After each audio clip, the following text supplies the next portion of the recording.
TV La Capitale, la chaîne des régions.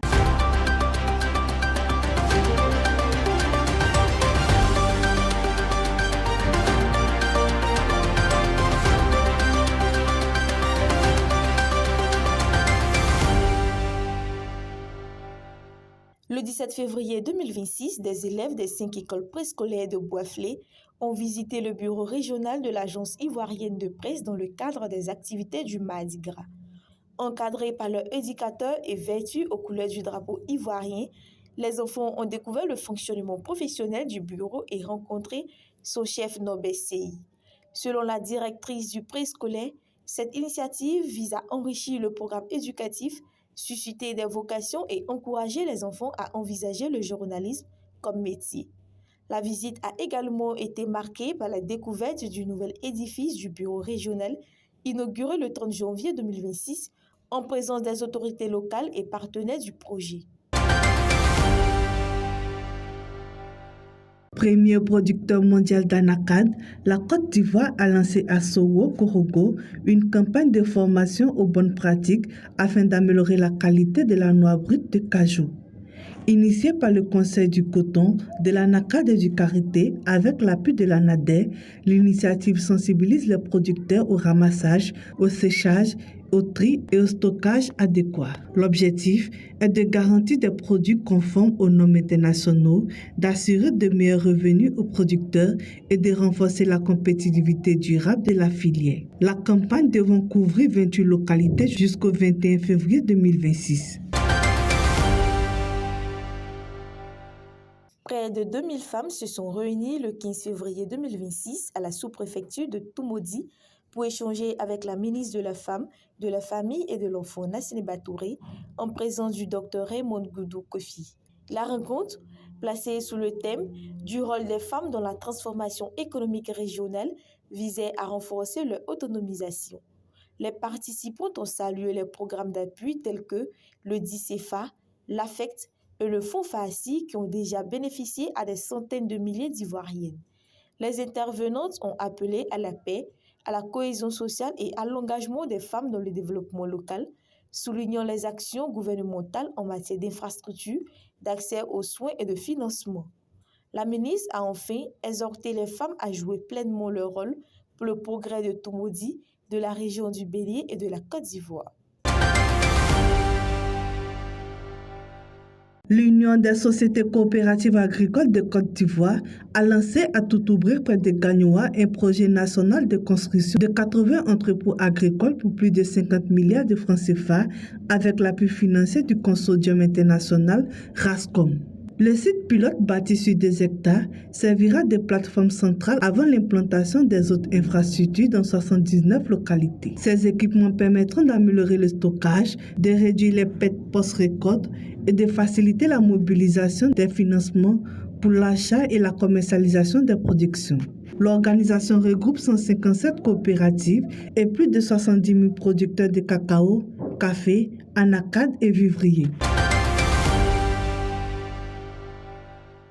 Cette année, le carême chrétien et le ramadan musulman débutent presque simultanément, plaçant des millions de fidèles dans un même temps de jeûne, de prière et de solidarité. Ce chevauchement lié aux différences entre le calendrier grégorien et le calendrier lunaire islamique favorise la compréhension mutuelle et met en lumière les valeurs communes des deux religions, telles que la maîtrise de soi, l'humilité et l'attention aux plus vulnérables.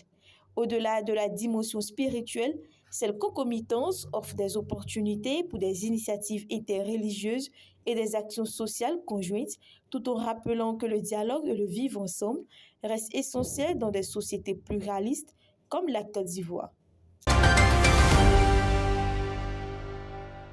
À Bangourou, les élèves de l'EPP Dernier 4 ont participé à 5 jours d'ateliers artistiques initiés par la Fabrique culturelle Le Krama et l'association française Cyclope. Encadrés par des formateurs et des élèves du conservatoire, ils se sont initiés à la danse, au théâtre, au chant, au dessin, à la percussion et à l'acrobatie.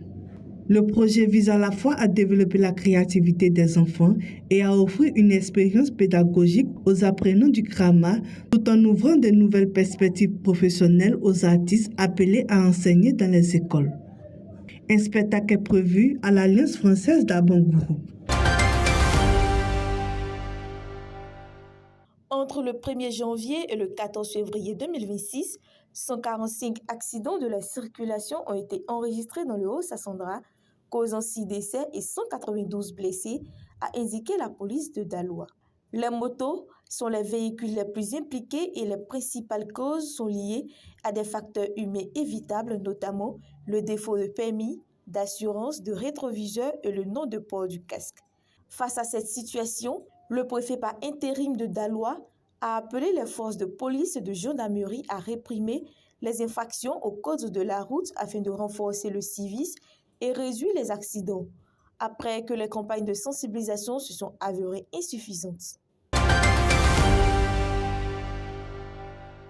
Le nouveau chef du village de Kako-Nyepa-Nemlien a été officiellement intronisé à Grand Bérébi en présence des autorités administratives et traditionnelles. Enseignant à la retraite, il a été désigné selon la tradition après 8 années de crise successorale consécutives au décès de son prédécesseur en 2017. La population salue un retour à l'unité et à la paix, espérant relancer le développement local. L'administration a rappelé au nouveau chef ses devoirs de neutralité, d'impartialité et de cohésion sociale, tout en appelant les habitants à soutenir son action pour la stabilité et le progrès du village. Des jeunes de Tengrela et de Papara ont participé le 17 février 2026 à l'Institut national de la santé publique à une formation sur la protection durable du cadre de vie organisée par l'ONG Envicène dans le cadre du projet CECORCI 2 financé par l'Union européenne. L'atelier visait à former 50 bénévoles éco-leaders sur les impacts environnementaux et sanitaires de l'orpaillage illégal, la gestion des déchets, l'éco-citoyenneté et le leadership environnemental. Les participants, appelés à animer 4 clubs verts locaux, ont élaboré des solutions adaptées aux réalités de leur communauté afin de promouvoir des pratiques responsables et de renforcer la cohésion sociale. Le sous-préfet de Papara a encouragé les jeunes à appliquer les connaissances acquises pour sensibiliser leur population et assurer un environnement sain et durable.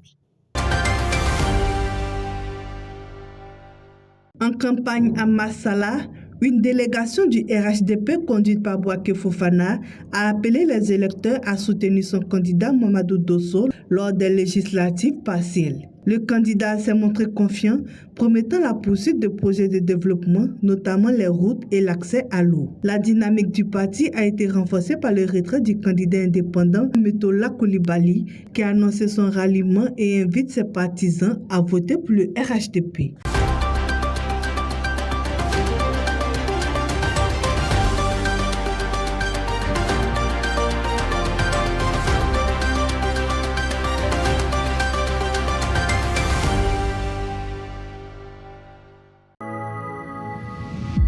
TV La Capitale, la chaîne des régions.